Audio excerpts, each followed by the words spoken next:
다니엘서 2장에 보면 신상이 나오죠. 다니엘서 2장에 나오는 신상이요. 머리가 금으로 되어 있고, 그 다음에 두 팔은 은이고, 그 다음에 구리로 되어 있고, 그 다음에 철로 되어 있고, 그 다음에 10발가락은 철과 진흙으로 되어 있는 그 신상이 다니엘서 2장에 나옵니다. 이 중에서 철에 해당되는 나라가 어떤 나라죠? 로마죠. 철에 해당되는 나라가 로마예요. BC 168년부터 적용되는 겁니다. 이 BC는, 이 로마는요, 철기 시대의 이 통일 제국이에요. 그런데 여러분, 오늘 로마 얘기를 좀 하려고 그래요.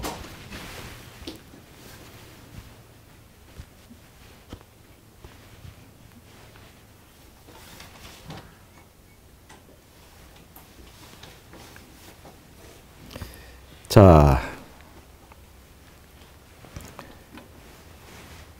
로마를 상징하는 이 짐승이 계시록 12장에 이것을 용이라고 표시합니다.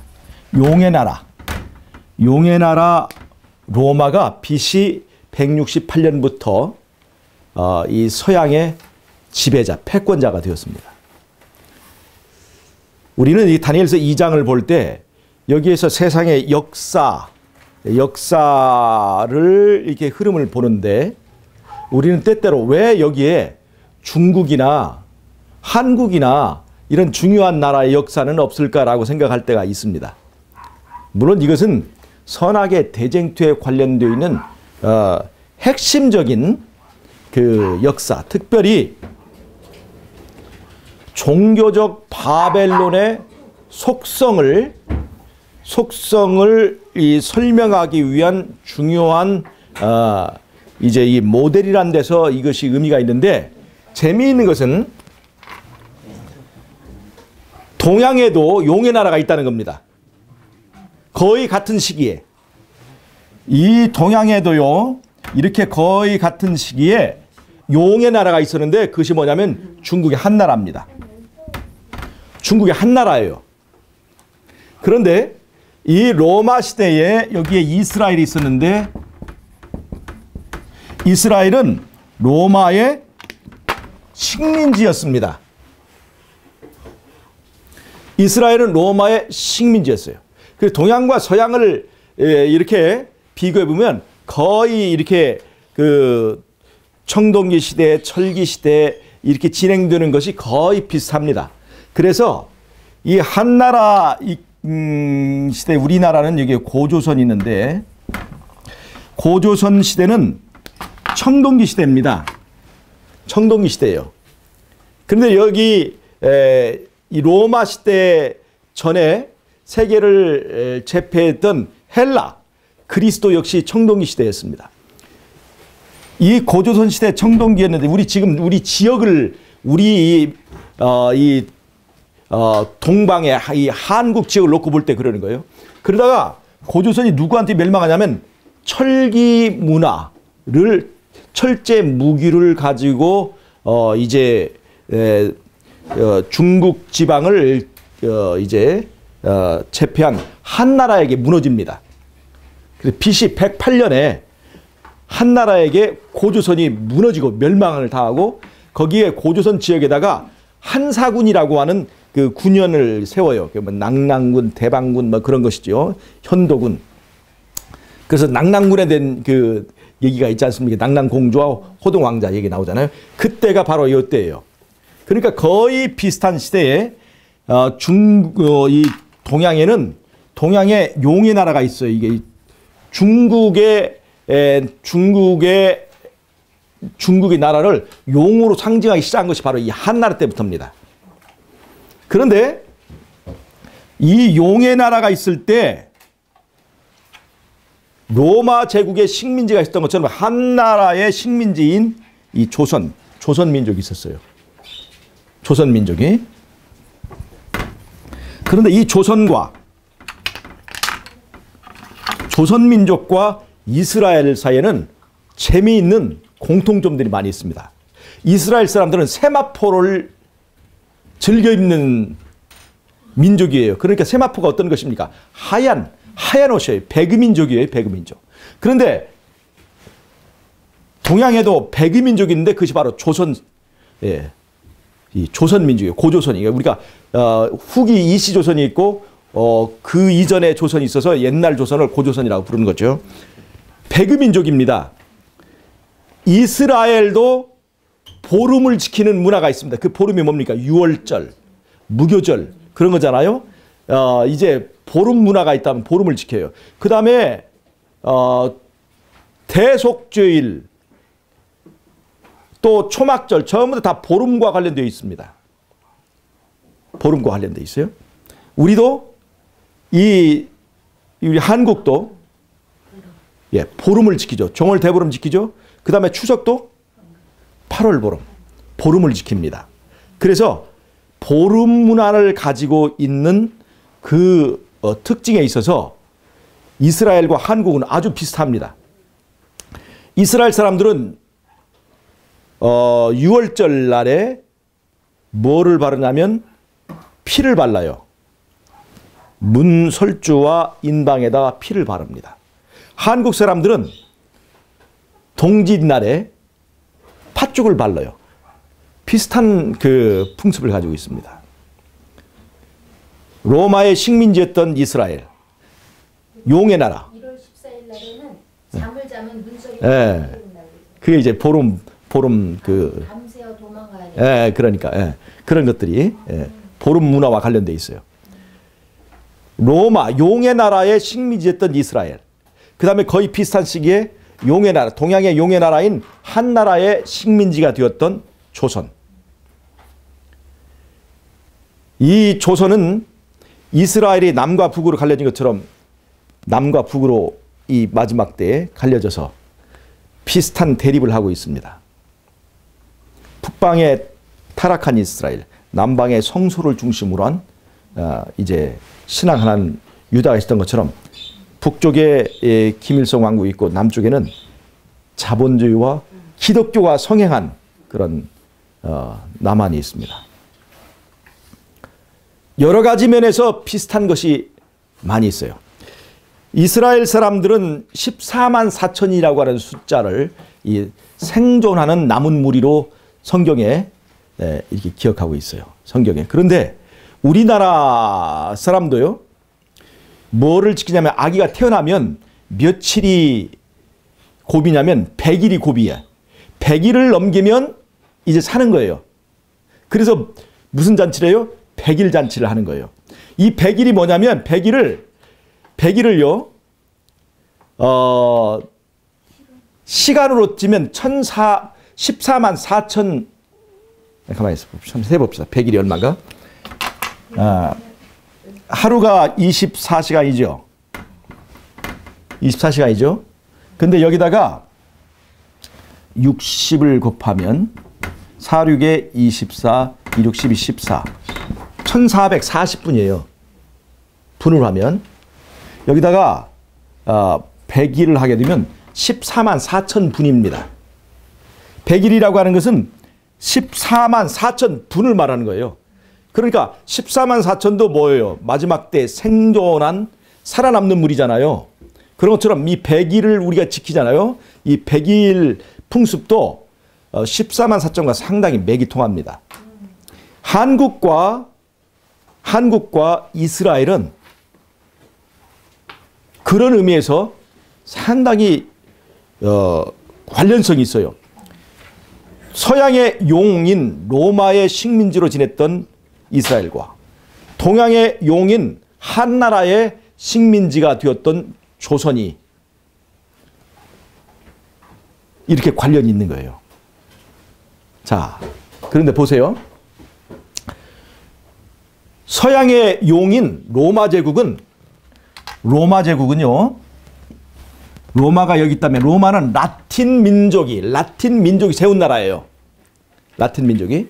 그런데 이 로마의 북방에는 누가 있었냐면 야만인들이 있었습니다. 유목 생활을 하는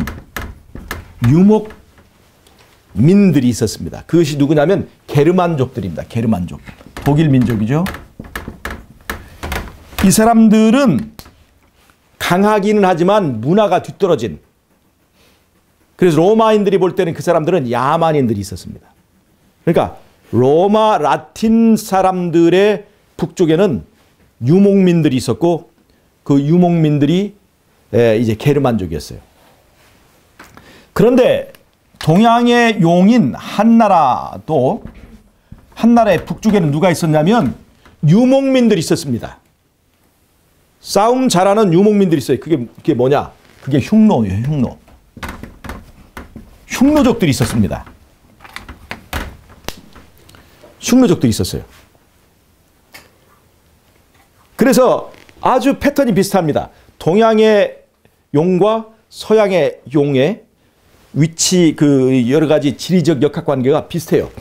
북쪽에 유목민들, 게르만 민족이 있었고, 그 다음에 이 한나라도 북쪽에 이제 유목민들이 있었습니다.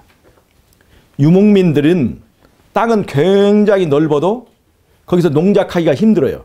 그래서 양이나 이런 가축을 키우면서 그 풀을 따라서 이동하는 그런 사람들이에요. 그래서 이 사람들은 먹고 살기 힘드니까 농경 생활하고 정착 생활하고 하는 이 한나라나 중국 쪽을 계속해서 침략해서 약탈해서 살아갑니다. 자, 그런데 이 흉노족이 굉장히 강해요. 엄청나게 넓은 땅을 차지하고 있고 굉장히 강한 족속이에요. 이 흉노족이 이제 한나라의 공격을 받아가지고 남과 북으로 갈려집니다. 그래서 남흉노는 이제 중국 한나라에 그냥 이렇게 부속돼 버리고, 북흉노가 위쪽에 있는 북흉노만 따로 있다가 그 북흉노가 서쪽으로 이동하게 돼요. 그래서 이 서쪽으로 이동한 이 서흉노가 유럽 쪽으로, 이 알타이 산맥을 넘어서 유럽 쪽으로 진격을 하게 돼요. 그 유럽 쪽에 가보니까 거기에 게르만 민족들이 이제 유목 생활하고 있으니까 그 게르만족을 이제 이 흉노족이 공격을 해요. 그래서 거기에 있는 여러 게르만 민족이 많이 있었는데 그 게르만 민족들을 공격을 하니까 그 게르만 민족이 어디로 피난해 왔냐면 로마로 도망을 왔어요. 로마로. 이 야만인들이 이 흉노족의 이 공격을 피해서 로마로 내려오게 됐습니다. 게르만 민족이. 이 게르만 민족들은 굉장히 문화가 떨어지고 야만적인 민족인데 로마는 그 당시 너무나 잘 살고 있었습니다. 정복 전쟁을 끝내고 이제는 이 귀족들이 커다란 대농장들을 노예들을 통해서 이제 운영하고 있었고, 이제는 사치와 향락에 빠져 있는 굉장히 허약한 상태에 있었어요. 근데 게르만 민족들이 거기 와서는 뭐 했냐면 돈 받고 군대 일을 했습니다. 용병 일을 했어요. 그러니까 로마 민족이 허약해져 가지고, 돈은 있는데 허약해져 가지고 자기 나라를 지키는 군대도 게르만 민족들을 다 데려다 썼단 말이에요. 근데 게르만 민족들이 와서 로마가 대단한 줄 알고 무서워하고 와서 이제 처음에는 굽신거리고 용병 노릇을 했는데 나중에 알고 보니까 로마가 너무나 허약하고 썩어 빠진 것을 알게 되고 이 게르만 민족들이 로마를 이제 정복하기 시작합니다. 그래서 이 흉노족을 서양에서는 훈이라고 불러요. 그 훈족의 공격으로 말미암아서 게르만족이 결국에는 로마를 다 집어삼켜버립니다. 그래서 10나라로 갈라져서 18가락 시대가 생겨나죠. 자, 가만히 보세요. 동양의 용의 나라와 서양의 용의 나라가 관련이 없는 것처럼 보이지만 이렇게 전 세계적인 어떤 역사 유기적인 것으로 보면 이렇게 관련이 있어요. 그 다음에 그래서 흉노족에 의해서 로마가 분열되게 되는 그런 이제 결과를 가져오게 됐습니다. 그 다음에 이 한나라가 지나고 나서 그 다음에 이제 나라들이 바뀌죠. 수나라가 들어서고 당나라가 들어서고, 물론 그 전에 여러 가지 분열, 5호 16국 시대가 있고, 그 다음에 이제 이렇게 분열되어 오다가 수나라와 당나라가 있을 때, 이때 이 초원에는, 중국의 초원에는 돌궐이라고 하는 나라가 있게 됩니다. 돌궐. 이 돌궐이라는 나라는 굉장히 중요한 나라예요. 수나라와 당나라가 있을 때 이 수나라와 당나라와 큰 전쟁을 치른 나라가 고구려입니다. 고구려예요. 고구려는 넓은 의미에서 이게 흉노에 속한 거예요. 훈족. 이게 중국 사람들이 그렇게 불러요. 오랑캐라고 불렀지만 그 훈족의 일종이에요. 이 고구려도. 그런데 이 돌궐도 이 흉노의 일족이에요. 먼 친척들이죠. 그런데 중국이 수나라와 수당 시대에 돌궐이 엄청난 세력을 이게 가지고 그 흉노족이 차지하던 자리를 다 차지하고 있었어요. 그러던 이 돌궐이 당나라와의 전쟁을 통해서 동돌궐과 서돌궐로 나눠지게 돼요. 그러면서 동돌궐은 당나라에 흡수돼 버리고 이 돌궐은 당나라와 고구려가 전쟁할 때 고구려와 연맹을 했던 형제 국가였어요. 이 돌궐의 다른 이름이 뭐냐면 투르크예요. 투르크가 나중에 어떤 이름이 됐냐면 터키가 된 거예요. 터키가. 이 서돌궐이 저쪽에 이제 서쪽으로 이렇게 이동을 하면서 그쪽에 있는 인종들과 이제 혼합하게 되고 내려와 가지고 마지막에 오스만 터키 시대에 굉장히 큰 제국을 이뤘는데 이 오스만 터키가 결국 동로마를 멸명시켜 버립니다. 자, 그러면 로마는 서로마와 동로마로 나눠지게 되잖아요. 근데 서로마는 누가 무너뜨리게 됐냐면 게르만족이 무너뜨렸어요. 게르만족은 누구 때문에 거기 들어오게 됐냐면 저쪽에 한나라의 공격을 피해서 알타이 산맥을 넘어온 훈족에 의해서 무너지게 됐어요. 그 다음에 훈족의 그 흉노의 일족인 돌궐은 그 이후에 세력을 잡아가지고 그 서돌궐이 아래로 내려가서 나중에 오스만 터키를 이뤘는데 그 돌궐족에는 고구려 사람들도 많이 들어 있었습니다. 왜냐하면 고구려가 당나라에 멸망하면서 상당수의 고구려 사람들이 그 돌궐에 다 망명했었습니다. 그래서 고구려 사람과 그 다음에 이런 또 돌궐 민족들이 이렇게 합해져 가지고 쭉 이동해 가지고 저쪽에 유럽에 가서 나중에 오스만 터키라고 하는 큰 나라를 세워요. 이 오스만 터키가 결국은 동로마를 멸망시켰으니까 로마의 멸망에는 흉노족이 전반적인 영향을 미쳤다고 볼 수가 있습니다. 그래서 로마가 무너지고 18가락 시대가 되는 거예요.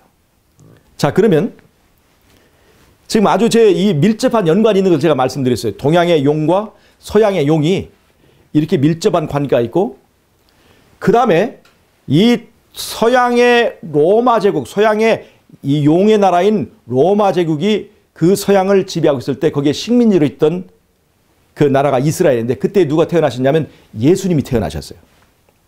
예수님이 태어나셔서 그 예수님을 통해서 이제 이 신약교회가 조직이 되고 그 제자들이 복음을 전하기 시작했는데, 어디로 복음을 전하기 시작했냐면 서쪽으로, 유럽 쪽으로, 서쪽으로 복음을 전하기 시작했습니다. 그러니까 복음의 방향이 서쪽을 향하게 된 거예요. 복음의 방향이. 그래서 서쪽으로 돌다가 결국에는 어디까지 오게 됐냐면 바로 동양의 이스라엘인 한국에까지 복음이 와서 복음이 여기서 꽃을 피웠습니다. 한국에서 이 복음이 꽃을 피운 거예요. 이 기독교가 가장 강성하고 세력이 강한 곳이 바로 이제 한국인데, 한국이 이 기독교가 꽃을 피게 된 것은 그냥 우연한 일이 아니라는 것입니다. 동양의 용과 서양의 용이 있고, 동양의 서양의 로마의 식민지가 됐던 이스라엘이 있다면 바로 이 동양의 용의 나라인 한나라의 식민지가 되었던 이 조선이 복음이 서쪽으로 전파되다가 결국에는 한국에 와서 이제 꽃을 피웠다고 하는 것입니다. 그러니까 신약 시대를 시작하는 그 오순절의 성령의 역사를 이스라엘 했다면 종말의 마지막에 기독교 문화를 꽃피우는 중요한 나라가 한국이 되었다는 것이에요. 이 이스라엘 당시에는 로마라고 하는 강대한 국가가 있었지만 한국이 이 기독교가 꽃피울 때는 로마의 역할, 용의 역할을 누구냐면 미국이 합니다. 계시록 13장에 보면 새끼양 같은 짐승이 무엇처럼 말한다고 그랬어요? 용처럼 말한다고 그랬죠. 즉 새끼양 같은 짐승은 우리가 계시록 13장을 해석할 때 미국을 말합니다. 신대륙을 말하는 거죠. 미국이 로마와 같이 되는 것을 말해요. 그래서 지금 이 시대에 이 미국이 로마와 같은 역할을 하고 이 한국도 로마의 어떤 의미에서는 종속된 그런 행보를, 그런 관계를 가지고 있습니다. 미국을 떠나서 한국을 살 수가 없는 거예요. 안보도 경제도 미국을 떠나서는 살 수가 없는 상태로 지금 되어 있는 거예요. 그런데 제가 이 말을 하는 것은, 자, 신약 시대에 처음에 있었던 로마와 이스라엘 관계, 이 종말에 있는 미국과 한국과의 관계가 굉장히 유사한 패턴을 가지고 있다는 거예요. 동양의 용인 한나라는 지금 거대한 중국 통일 왕조를 이루고 있습니다. 그래서 제가 지금 말씀드린 것은 서양의 용인 로마 제국의 끝을 보면 언제나 18가락으로 분열되어 있습니다. 로마는 통일되지 못하고 마지막에 분열되어 버린다는 거예요. 이런 패턴을 가지고 있어요. 그러면 지금의 이 한나라의 계통을 잇는 중국은 거대한 통일 제국을 이루고 있지만 이것이 다니엘서 2장의 교훈을 가지고 적용해 보면 이 중국은 결국 18가락으로 쪼개질 거라고 하는 것입니다. 이건 꼭 18가락, 이거는 서양의 용은 분명히 성경이 18가락이지만 이거는 이 한나라는 그 교훈을 어느 정도 적용할 뿐이지 반드시 18가락을 말하는 게 아니에요. 분열된다는 것입니다. 즉 중국이 소수민족들이 독립하면서 소수민족들이 이렇게 쪼개져 버리면 다니엘서 2장에서 나오는 이 우상이 마지막 18가락으로 끝나서 로마가 10개로 갈라지는 것처럼 이 중국이, 이 동양의 용인 중국도 그렇게 갈라져 버릴 때가 됐다고 하는 거예요. 한국이 복음으로 꼽히고 그 다음에 중국이 분열되고 하면 계시록 2장에 있는 이 뜨인 돌의 그 시대가 바로 18가락 시대에 드는 것처럼 이 동양의 용의 나라인 이 중국의 분열과 한국의 기독교의 부흥은 그냥 우연한 일은 아니라고 하는 것입니다. 그러면 우리가 이런 패턴을 저 세계적으로 넓게 우리 안목을 넓혀서 볼 때에 신약 시대의 오순절 성령은 로마 제국의 서양의 용의 나라인 로마 제국의 식민지로 있었던 보름의 문화, 세마포, 흰옷을 입기 좋아하는 백의 민족에 의해서 그 이스라엘에서부터 복음이 시작되었고 성령 부흥이 있었다면 마지막에 종말에 성령 부흥이 있기를 기대할 수 있는 이 나라가 한국이 수도 있다고 하는 그러한 어떤 우리들의 기대를 좀 가질 수 있게 한다고 하는 것입니다. 이런 패턴을 본다면 복음이 이스라엘이 시작해서 점진적으로 서쪽으로 돌다가 결국은 한국에서 꽃을 피워서 우리가 이제 마지막 시대에 한국 사람들이 우리가 이제 부담해야 되는 하나의 복음적 책무가 이 흐름에 의해 보면 굉장히 중요하다는 걸 우리가 알 수가 있습니다. 늦은 성령의 역사가 바로 이 동양의 이스라엘인 이 한국에서 일어날 수 있기를 저희 기대한다는 것입니다. 아멘. 어떻게 좀 의미가 있습니까? 네. 이 시대에 로마 제국인 미국이 있을 때 한국이 기독교가 이렇게 꽃피고 있고 복음이 여기서 뿌리 내리고 자라고 있는 이러한 현상들을 볼 때 우리 이 한국에서 늦은이 성령의 역사가 크게 부흥됐으면 좋겠다는 기대를 가지고 제가 오늘 이 말씀을 드린 것입니다. 다니엘서 2장에서는 이것만 말하지만 이것을 세계 역사를 통해서 보면 이것이 더 큰 흐름으로 이 기류가 흐르고 있다는 것을 알 수가 있어요. 그 기류의 흐름이 이 세계를 흐르고 흘러서 돌고 돌아가지고 결국 그 복음의 바람이 이 한국에 있는 나에게도 이르러 왔다는 것은 상당히 의미 있고 상당히 특별한 뜻이 있지 않겠습니까? 여러분, 오늘 다니엘서 2장에 보이지 않는 다른 면에 거기에 그 역사 현장에 내가 있는 것을 우리가 생각하고 우리가 한국민으로서 더 깊은 어떤 의미와 책임을 좀 갖는 시간이 되었으면 좋겠습니다. 성령 부흥의 역사가 바로 한국 교회에서 그리고 한국에 있는 여러분과 저의 가정에서부터 일어날 수 있기를 바라면서 말씀을 마치도록 하겠습니다. 아멘.